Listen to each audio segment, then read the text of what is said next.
Ladies and gentlemen, it is my great honor to welcome on stage one of the architects of Transformers in its earliest conception, here to talk to you about so many things. Ladies and gentlemen, please give a big round of applause to Mr. Bob Budiansky.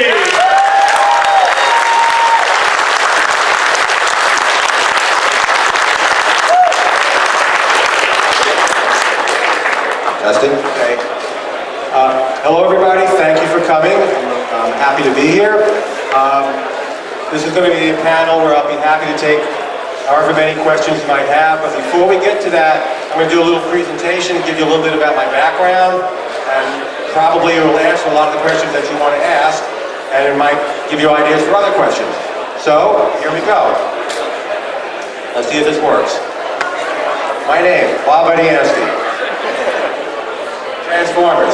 So, first thing, if you're not here for Bob Budiansky, and you're not here for Transformers, then you're in the wrong place. And those are hints, those are clues, you should be here for one or the other.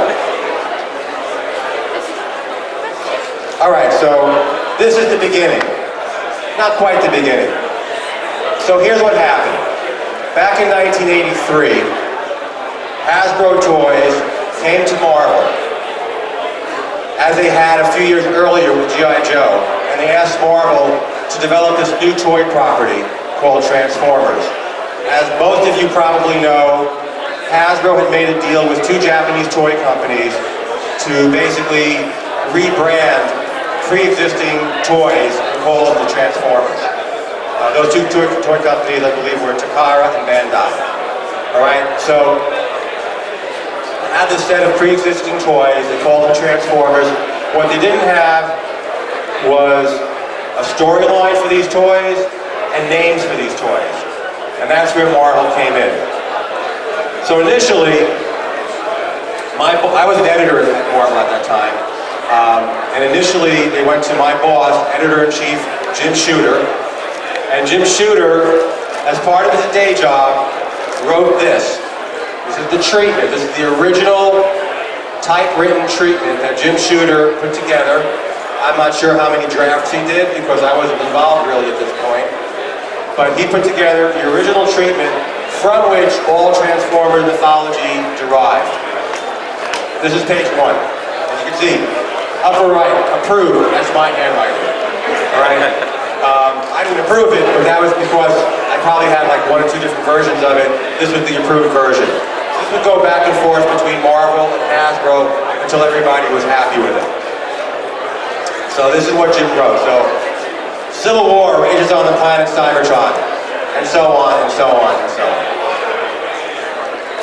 And here's page 2. And here's page 3. Here's page 3. And page 4. And now you might notice that some things are crossed out. So even on this approved version of the treatment for Transformers, we were still changing things. Or Jim was still changing things. That's all my handwriting. He was telling me, oh, you gotta change this, you gotta change that. So you can see I literally crossed things out and replaced them with other things that he told me. For instance, the original name of the Ark. So look over here.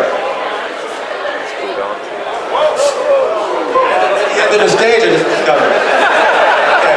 The original name of the Ark was Auntie. I don't know why he named it Auntie in the first place. I think the Ark's a better name. The original name of the mountain they crashed into was Mount St. Helens, which is a real mountain, a real volcano in the northwest of the USA. He changed it to Mount St. Hilary. And other changes here and there. So you can see how this evolved, in little pieces. And so on. And so here's page 5. So basically, the original treatment of the Transformers is 5 pages long. And again, that set the entire foundation for what was to become the Transformers that you all know. And this is it. Oh no, okay, then we moved into like some character descriptions. Alright, so he got into talking about the different characters. So there was the Wiki family. Sparkplug and his son, who was originally Spike and then changed to Buster. Okay, I think Hasbro had a problem with the name Spike, which did show up eventually, I think, in some of the animation, but In the comic book, it was Buster.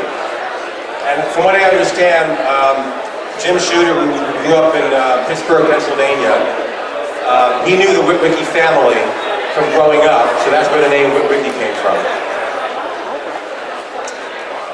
Also, I want to point out that although probably everybody in this audience knows I had something to do with Transformers, and people like Simon Furman had a lot to do with Transformers, and some of the other people here today, Jim Shooter is really like the unsung celebrity, the unsung star of the Transformers development, because many people don't know that he's the one who wrote the treatment. And he did it as part of his day job. So he basically created a multi-billion-dollar franchise as part of his day job, without getting an extra dime for it. All right, so anyway, as part of the treatment, a few of the characters were developed: Optimus Prime, Prowl, Ulftar. Anybody remember Ulftar? Ulftar was rejected; he became Starscream, and so on and so forth. So this is what I was given. What happened was Jim Shooter did the treatment, and then he went down to some of the editors. Well, one editor in particular, and he said, "Okay, we have 26 toys that need character names and character personalities, profiles." This is again before I got involved, and for whatever reason, Jim didn't really like what this editor, who was a very well-known comic book writer at that time, what that editor turned in. He didn't like it, and I don't know if he went back to him to ask him to revise it, or he didn't bother, but he rejected most of it. Optimus Prime was one of the few things that made it through. That was the name that this original editor-writer came up with. But most of everything else that he turned in was rejected. So at that point, Jim went to the Marvel editors who had some writing experience. I was not one of them. I was known as a Marvel editor who was an artist, not so much a writer. And so he went down the editorial row, one office after another, asking Larry Hama, who developed G.I. Joe, and a couple of other editors, "Hey, would you like to take on this job of developing all of these personalities and come up with all these character names? Oh, and by the way, do it over the next weekend." It's true. This is true. This was happening in November of 1983, and he had to turn in something to Hasbro the following week. And in late November, in the USA, we have a big holiday called Thanksgiving. So that's on a Thursday, so everything shuts down Thursday, Friday, and the following weekend. So we had to turn in something prior to that Thursday. This is the week before. So basically around Wednesday or Thursday of the week before, Jim was going from office to office asking if anybody would take on developing 26 characters over the weekend and turning it in Monday morning. And he was, every editor said, not interested, find somebody else. Nobody was that excited about working on this new toy property. At that time, it was just another toy company coming to Marvel, saying this is going to be great, help us figure this out. Anyway, eventually, out of desperation, he came to me. I was about the 4th or 5th choice. What I'd like to say is imagine how successful Transformers would be if the first choice had said yes. It got to me. So he got to me, and I said, "Sure, I'll do it," because I really wanted to develop my writing skills and become more known as somebody who could write comics. So this was an opportunity for me. So here's what I did. I started writing these things up. So like I said, I didn't create the name Optimus Prime, but I wrote profiles for it, which appeared in the toy packaging back in the day, appeared in all of it got reprinted in the comic books, etc., etc. So here's my handwritten, legal pad size, handwritten profile of Optimus Prime, what I turned in. Talks about what he was and what kind of a toy he was, gave some alternate names, profile, like a description of him, his abilities, and so on. And here's Megatron, which is a name I did come up with. So this again, same format, describing what he is, profile, etc., etc. So all of these things I developed over the weekend and got typed up in a hurry and got sent to Hasbro. Jim Shooter was really happy with what I turned in. Megatron has a story which some of you might know. Megatron was turned down by Hasbro as a name. They didn't like the name. Now, I understood going in that this is not a property I own. It's really Hasbro's call as to what gets accepted and so on.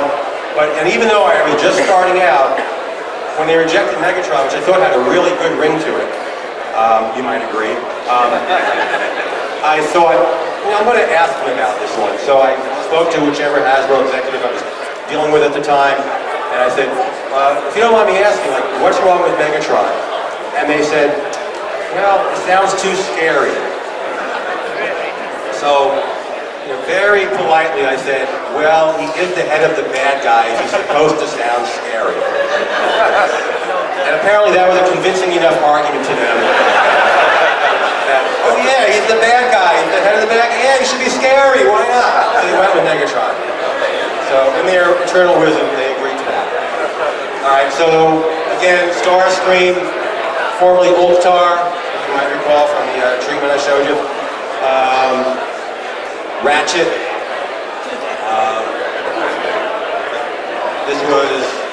This became Ravage. Here it's Stalker. The final name was Ravage.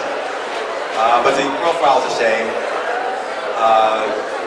Fireball, I think, became Shockwave. I don't know. Bumblebee. So these are all my original, as you can see, these are all my original handwritten profiles. And, coming out of my head, different names and alternate names. Bumblebee's original name was Goldbug. That got rejected by Jim Shooter. And then I abbreviated these profiles for the profiles that appeared in the back of the toy packaging. And you can see there's something new here. The text specs, giving them power rankings for different abilities. So here's my original chart. The original text all of them. I put it on a chart because I wanted to make sure, like for instance, that probably Optimus Prime should be stronger than Bumblebee, for instance. So I wanted to make sure that everything was kind of relative, that they all added up to the right numbers, and that somebody was relatively stronger than somebody else, and so on. And I don't know if some of you are young here. This is called graph paper. So I don't know if it exists anymore, but without graph paper, there would never have been any text specs for the Transformers. And then Hasbro was nice enough to take the same thing and retype it in some nicer format, basically the same stuff. And you can see all the names are there. Some things were crossed out because we were still tweaking the names. All these names had to go through the Hasbro legal department. So some names were rejected because for legal reasons somebody else was using it for some other toy product or somebody didn't like it or whatever. But most of the names I put in there got approved. The first shot, Hasbro was very happy with what I was turning in. So again, everything you just saw, pretty much over about a 3 or 4 day period over that weekend. And then here's one of the original toy boxes, and with that profile and text specs that you saw a little earlier, incorporated into it. And so what would happen after that, to everybody's surprise, at least at Marvel, Transformers became a huge hit. And Hasbro started rolling out, no pun intended, Hasbro started rolling out new lines of toys every year, or every 6 months, or every 3 months. It's never ended. So here's the product listing for 1985. So what they would do, now that I was in the development loop, they would send me these product listings, so I knew what was coming up. And what the toys would be like. You see some of the old toys like Bumblebee and Cliff Jumper, but then you see all the ones they were adding, like the Destructicons and Decepticons and so on. And they would send me all of these endless product listings of new toys that I would then develop in the same way I developed the early ones, which is coming up with names and profiles. Now, in the early editions of the Transformers, they actually had the toys. Like I said, they picked up toys from these Japanese companies and basically rebranded them. But for the newer ones, they had to develop the toys themselves. They had to develop new ones. So eventually, there's more product listings. See the Dinobots are there. Play sets, I just made notes about everything. Motorized play set, I wrote down Fortress Maximus, that's Batman stuff. But what they sent me instead of the actual toys was they would send me these model sheets. So here's an example of the model sheets. So you see, it shows exactly what the toy turns into, and its different forms, and the robotic form it took, and the humanoid form, and that became Nautilator, I guess. And then here it is with the profile that wound up on the toy packaging, with the tech specs. And here's Snakeskin, and the Snakeskin in various forms. The Snakeskin was a pretender. So anyway, I got reams of these model sheets to look at, so I can develop new profiles, new character names. So ultimately, before I get away from the character development, ultimately I figured out recently, a few years ago, somebody asked me, I went to a Transformers convention in Pennsylvania back in the States, and someone said, so how many names did you come up with? And actually I kept a pretty good file of them. I never threw out all this stuff, which is why I can make this presentation. Never expecting I would use it for anything, I just never threw it out. But in any case, somebody asked me, how many names did I come up with? So within 5–10% accuracy, I estimate I came up with 252 Transformer names.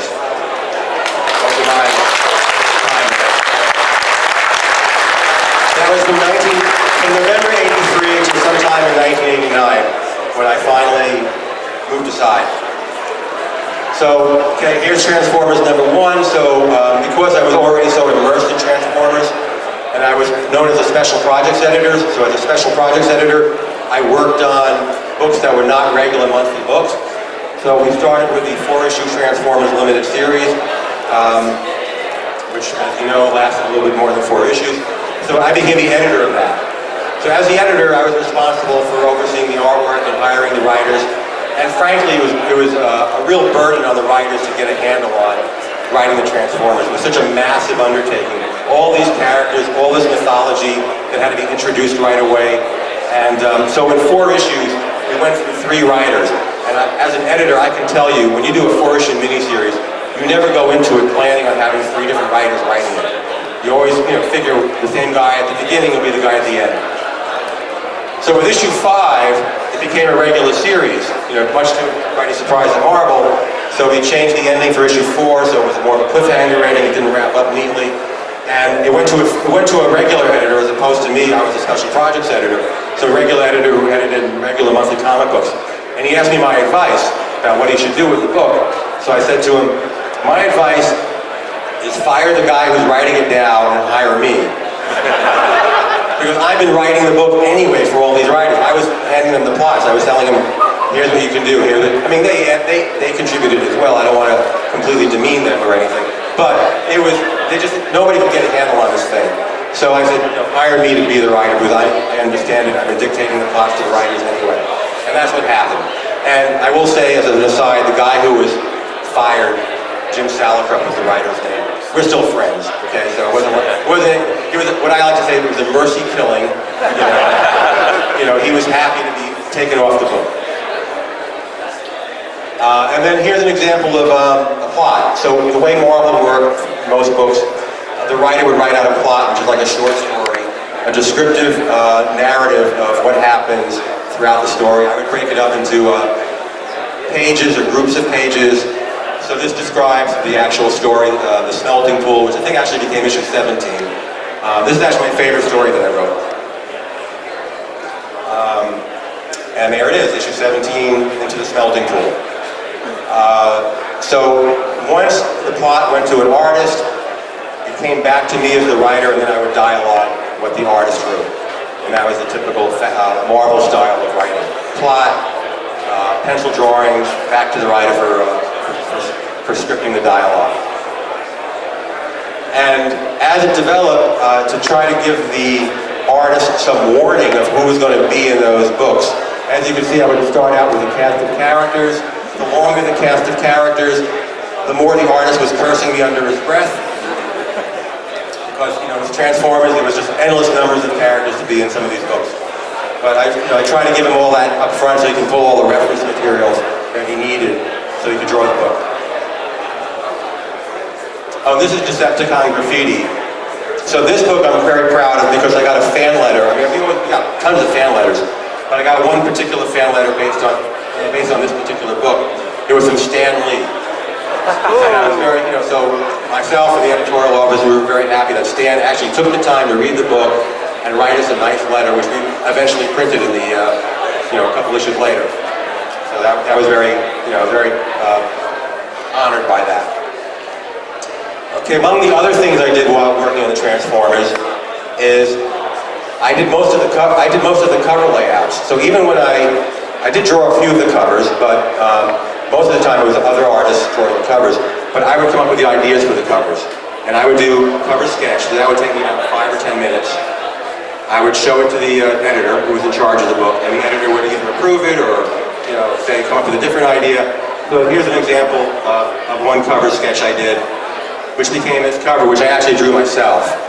So I did about 5 or 6 Transformers covers during my run on the Transformers. But I probably did cover sketches for about 40 or 50 of them. Here's an example of a cover sketch that I did, which shows exactly what's going on. Again, it might take me 5 or 10 minutes, and that became this cover. That Jose Delbo was the artist in this cover. Excuse me, Frank Springer. Frank Springer was the artist in this cover. So again, I provided the idea, the basic layout, and then it went to a different artist, and I did that for like many covers. So I'm just trying to give you an idea. Besides coming up with the names, editing the initial mini-series, then becoming the writer for almost 50 issues, I also did some of the artwork, behind-the-scenes artwork. And here's another cover sketch, which became this cover. Again, another cover that I drew. If it featured a prominent human being, I tended to want to draw it. If it featured just robots, I made it somebody else's problem. I didn't care for drawing robots. I know that's kind of sacrilegious to say in this audience, but it's the truth. I'm trying to be completely honest with all of you. And again, another cover featuring a prominent human being. Notice I have a tendency to draw sexy women when I can. And then another cover that I drew myself. Inked superbly by Kevin Nolan, by the way. And then eventually, all of this material that I was developing for all the profiles got wrapped up and put into this Marvel Universe book. It was originally a 4-issue series, and then the 4-issue series was put all together for this particular volume.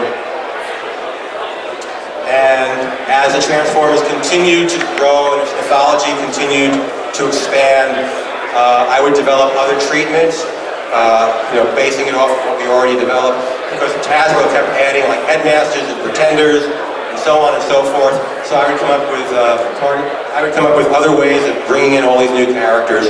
So here's the treatment for the headmasters, which became this. Okay, so this part of the treatment I came up with myself. Jim Shooter had long since wiped his hands of Transformers, was happy to let me do whatever I wanted to do on it. And here's the first issue of the Headmaster. Another cover I drew, by the way. And additional materials that I just, like I came up with the idea for the creation matrix in one of my stories, which I think kind of turned into the All-Spark in the animated series or whatever. So I would just come up with like, here's an explanation of what this is all about, so that Hasbro could have it, they could share it with other outlets, like the production company for the animation that might need it, and so on. And then, just finally, here's an example of where the creation matrix was used in the comic book. This just wraps up my little presentation. Here's the splash page, beautifully drawn by Herb Trimpe, of Buster showing off his powers. That's it.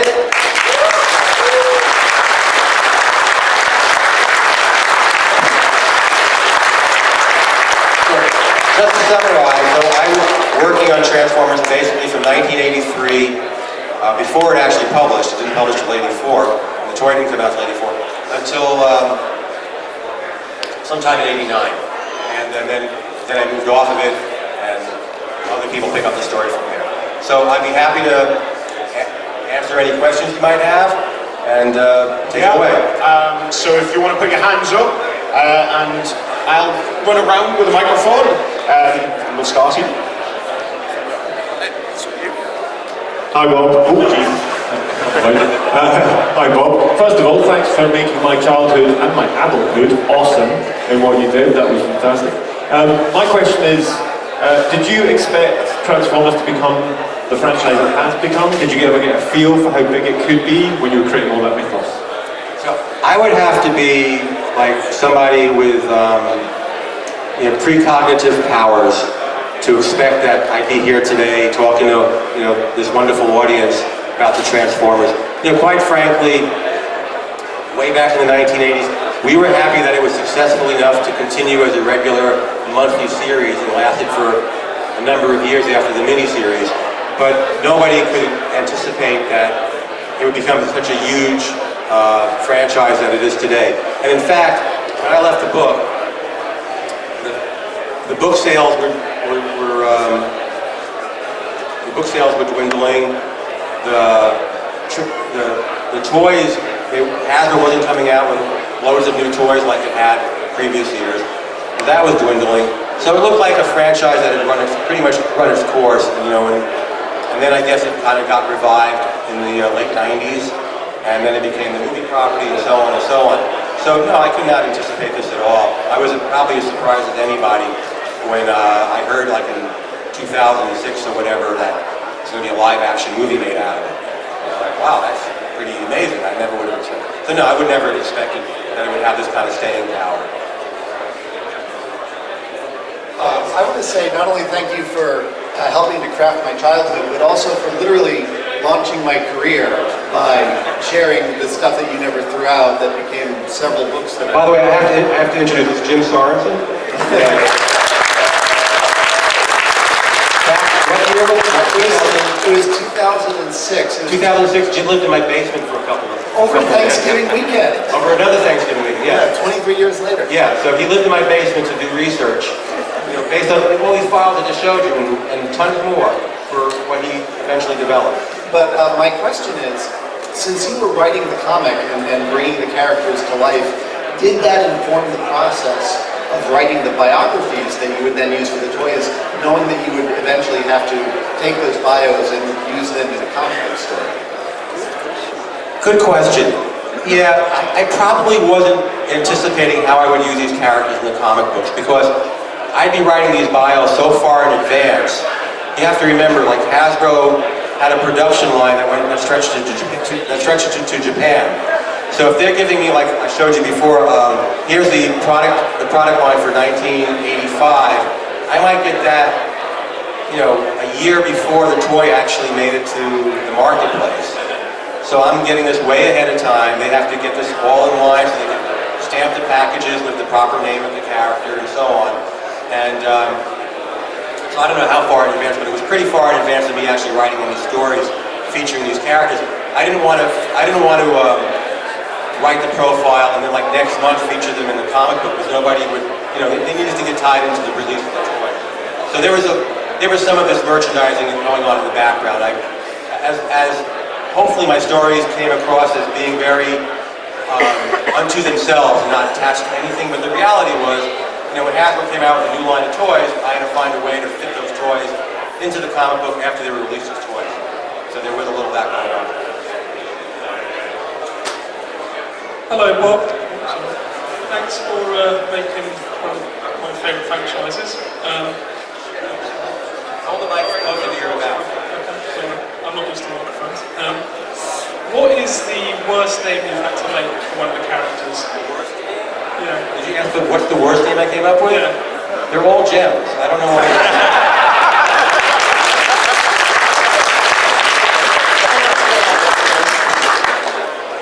Thanks.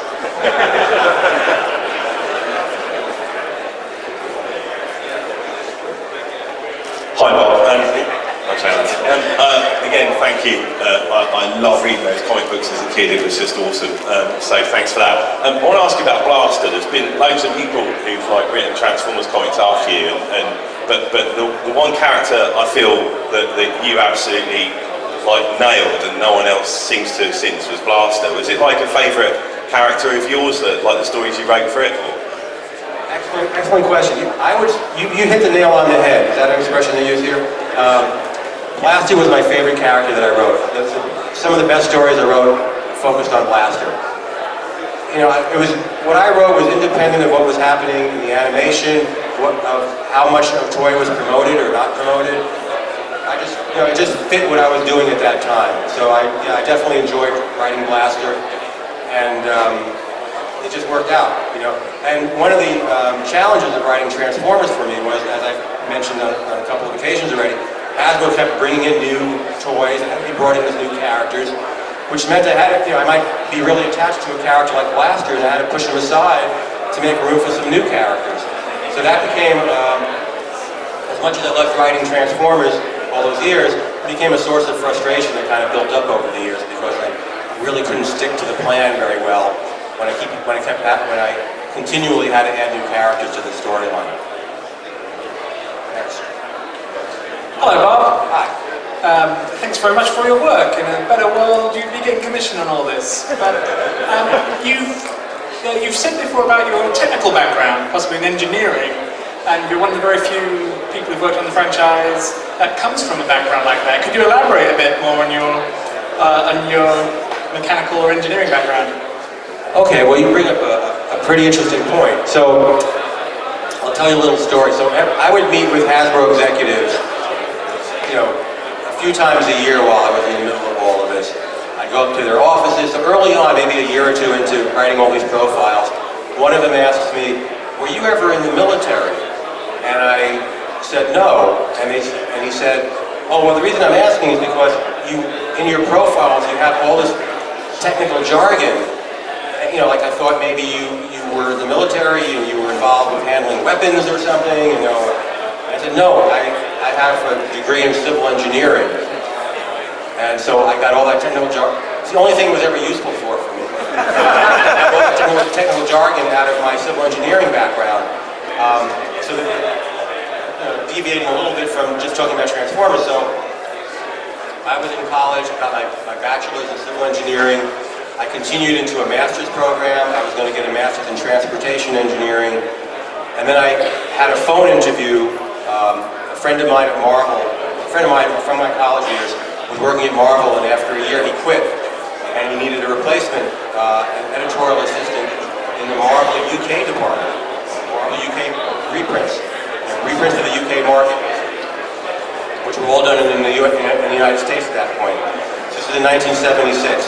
So he asked me if he knew I was interested in drawing, and he asked me if I wanted an interview for his editorial assistant job, which is a really low, bottom of the ladder type of entry-level job. I said, sure. So I interviewed over the telephone, but I was 400 miles away at college, with my future boss, Larry Lieber, who is Stanley's brother, by the way. And he interviewed me, and I knew a couple of people at the office, including his assistant. Jack, you use those names quite often. Charlie and Jack? Yeah. Charlie. Charlene. Spell it. C-H-A-R-L-E-N-E? Charlene. Charlene. Yeah. Charlene. I was dating a woman named Charlene back in the day.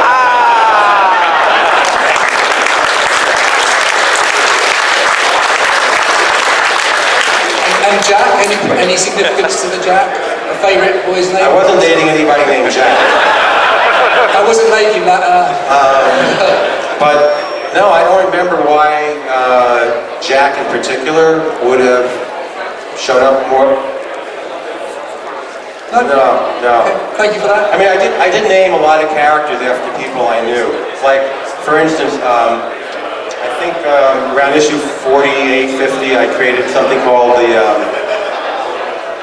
Mountain of Boltax or something like that, which was this repository of all of this data. So my really good friend from college, who I'm still really good friends with, Janet Boltax, where that name came from. So I named that after her.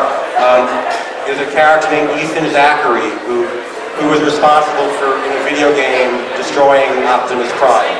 So my nephew's name is Ethan Zachary Budiansky, and he still likes to brag that he killed Optimus Prime. So, and so on. That's where a lot of these names came from, these people in my life at the time.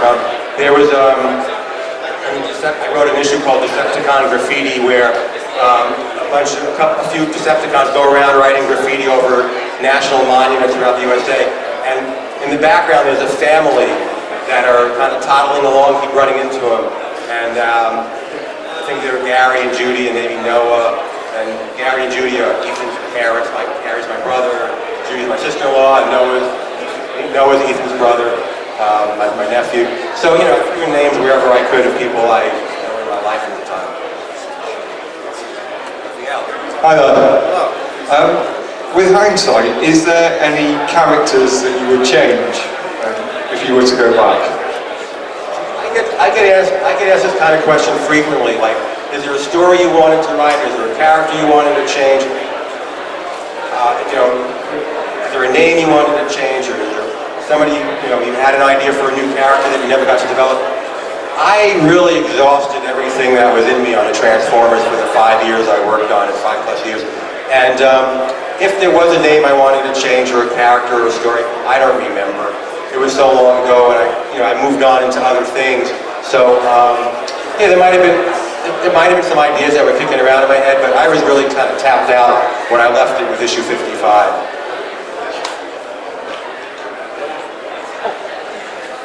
Concerning your portrayal of Triptychon, where did Wipeout come from? Wipeout? Yeah, Triptychon's a minion. Oh, I don't know. I guess it sounded like a cool name at the time. I mean, some of the names I can remember specifically what sparked the idea in my head. Wipeout, the only thing I have on Wipeout is it's a surfing term. I'm not a surfer, but there's an old song, an old instrumental surfing song, where somewhere in the song from like the early 1960s, where somebody says, "Wipeout," you know. So that might have been kicking around in my head. I would just pull names from all sorts of sources. I was big into crossword puzzles back then, so I had a lot of access to words, you know, and you know, I just came up with names from everywhere. Would it be easier to use his actual meaning part of Full Tilt? I'm sorry, I can't hear you. Sorry. Would it have been easier to use his original partner Full Tilt instead of Wipeout? Partner. His original partner walked out. Yeah. The toy had an additional character. Name So, Wipeout. Full Tilt. Name what? Full Tilt. Yeah, so I'm That guessing. sounds like a name I came up with also. Yeah, I don't remember, you know, like, you have to remember, I was given hundreds of these toys or toy model sheets, and, you know, told by Hasbro, come up with a name and a character for this. I don't remember every little specific, especially some of these lesser characters. All right. Hi. Other than the huge turnover of characters, what was the most difficult, challenging thing about writing for robots and Transformers? Excellent question. So what was the most difficult thing about writing the Transformers because of the huge turnover in characters? Well, that in itself made it difficult because, you know, if you recall, if you were there at the beginning, the Transformers all crash landed. Amazingly, they all crash landed on Earth in the same spaceship, the bad guys, the good guys. What a coincidence. And then, okay, so that was an all neatly packaged little treatment that Jim Shooter wrote that we incorporated into the early issues of the comic book. And then, all of a sudden, Hasbro said, oh, by the way, we're adding another dozen characters or 20 characters. So I had to continually come up with new ideas of how do I bring in new characters? So I came up with the Creation Matrix, so they could create their own robotic life forms. I came up with the Bridge to Nowhere, so there was a way for Cybertronian life to transport over to Earth, and I probably came up with, you know, 3 or 4 other ideas that I've forgotten. But, you know, it was a creative challenge, and for the first few years, it was good. It's good to be challenged. You don't want to be in the same run and do the same thing all over again.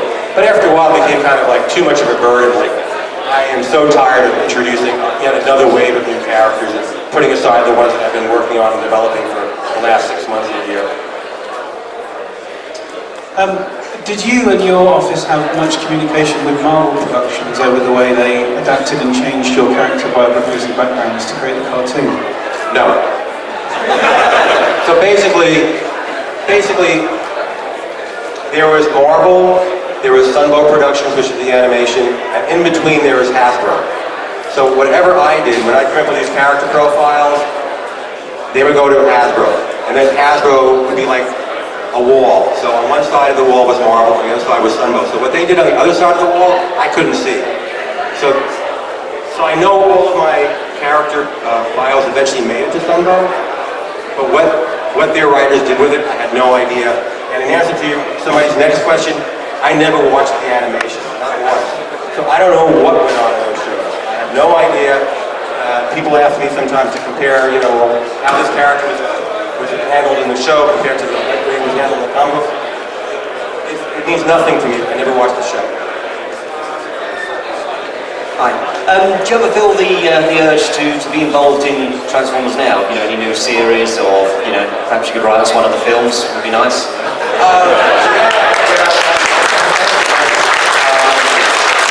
Well, I'm still waiting for the call from Hollywood. Maybe they don't have my number. I don't know. Although people here in England seem to find my number. But anyway, no. I don't have a lot of new ideas to share about Transformers. I worked on it for many years. I suppose if I got the assignment, I could generate some new stories, but I'm not full of new stories that are like ready to burst out of me.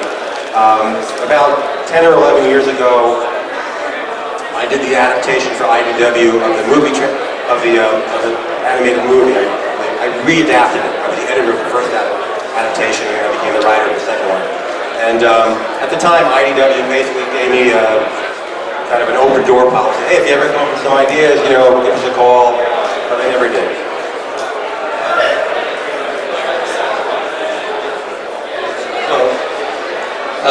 Speaking as somebody who actually started collecting Transformers as much based on the bios as the toys themselves, and you've said in the past that you don't have much of a sentimental connection to Transformers these days. But do you find it at all personally disappointing that Hasbro haven't carried on in the vein they started with the detailed bios? Well, see, you're touching on a point which kind of shows where I am today. Like, you're saying, am I disappointed that Hasbro doesn't have the detailed bios that I used to provide them? I don't know what Hasbro does these days. I don't really follow, you know, what they release and how they write the profiles and so on. So I don't really have any emotional investment in why aren't they doing what I'm doing. I do know that in the past I've spoken to Hasbro, like at past BotCons of one sort or another. I've spoken to people who worked at Hasbro, who worked in their creative department or whatever department it is, where they created the newer bios, and they would tell me that they use my bios as a template for how they should write their bios. So I was very flattered to hear that they still referred to the things I had written back in the 80s. Whether they follow them closely enough, or follow that format, or theirs are better than mine, or worse than mine, or the same as mine, I don't really know, because I don't really look at the toy packaging these days. Hi, I just wondered, once Hasbro had exhausted the existing toys that they bought the licenses for, were you able to have any input on what toys you needed, such as I need some jets or more cars? And were you able to reject any ideas for the comics themselves, or did you have to use whatever they provided? You know, was you obligated to do so? Okay, if I understand your question, I didn't quite catch all of that. But you're asking if Hasbro, in introducing new toys that I needed to introduce in the comic book, I have to follow certain ideas that they provided? Is that what you're saying? Yeah, pretty much. Or did you have any input? Could you request certain vehicles or... Oh, no. I never got involved with Hasbro telling them, oh, we need a toy that turns into, you know, an owl or a jaguar or, who knows, an armadillo. I never told them, I have a great story for an armadillo robot. Give me an armadillo. No, it's like, whatever they gave me, I worked with them on what they gave me, and then I would find a way to bring them into the comic. Like, for instance, there was one issue that took place in the Grand Canyon, which some of you who've been at my table, you see, I did a poster of that. And there was a character that looked like this kind of a monster. I mean, it was a monster comic, so it had this monstrous appearance. So I came up with a story where he's literally a monster in a Hollywood movie sort of setting, because he looked like a monster. But I didn't set out and say, oh, I want to write a story, and I need a monstrous-looking transformer. That just kind of suggested itself to me when I saw the character. Lovely. I think we've got time for one more question, and I saw a hand up. We've got somebody over here. Somebody here. Oh, we've got a hand up over here. Oh, we can have two more. Maybe, yeah, one or two more. I could be here all day. I don't care. I just want to ask, they first had a June buggy out. Did someone say that you had to have several more coming out at once? Did they tell you to have a lot of Transformers revealed at once at the beginning? Or did that just happen? Because each cover comes out quite late in the cartoons. And I'm not sure I'm following the question. Sure about the comic. Are you asking if I was told a lot of Transformers had to come out at the beginning? Is that what you're saying? The one that came out at the beginning, they said there was a June buggy, Beachcomber. How did it get evolved into character coming from space? You're asking a very specific question about one character. I do remember Beachcomber as a character, but what I did with it, how I brought it into the comic books, I don't remember the specifics. So I don't have much to tell you on that one. Right, thank you. Yeah. Any others? Okay, one last one. I'm going to give you a terrible one to end on, but it's a non-Transformers. I can take it, Jim. It's a non-Transformers question, but what was the inspiration behind the character Sleepwalker? Because that's always one I want to hear. Yeah, that's how I said it. I'll put the table. Okay. Next to the Transformers. How about somebody back? Oh, okay. Yeah, we've got one person wailing over here, so come on! Go on, then, no pressure. Thank you very much. Bob, when you were naming the toys on that weekend around Thanksgiving, if you had the model sheets, did you ever get given any toys by Hasbro? Oh yeah, originally I was given the toys because the model sheets didn't exist. Originally, Hasbro, like I said, they had made a deal with two Japanese toy companies.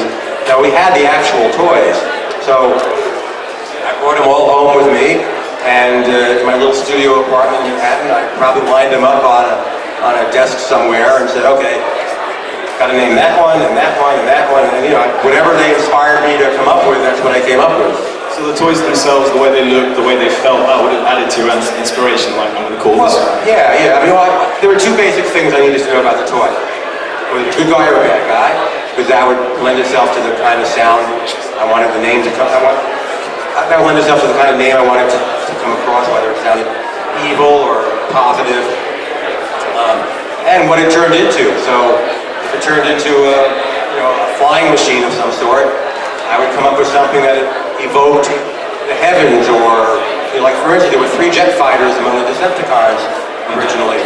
So I came up with 3 names and evoked something about flying or the sky. So I came up with Starscream, Thundercracker, and Skywarp. Okay, so if they weren't flying vehicles, I'm sure I would not have used the words sky, star, and thunder as part of their names. Thank you very much. Lovely. Well, unfortunately, ladies and gentlemen, we have run out of time, but I would like you all to put your hands together and give Bob a massive round of applause.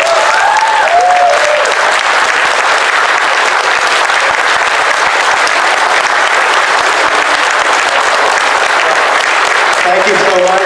Thank you for having me here. Hope I answered your questions. If you have more questions, I'll be at the table. There'll also be a panel here tomorrow with Simon Furman and me at 10 a.m. So you can wake up that early, come on down, and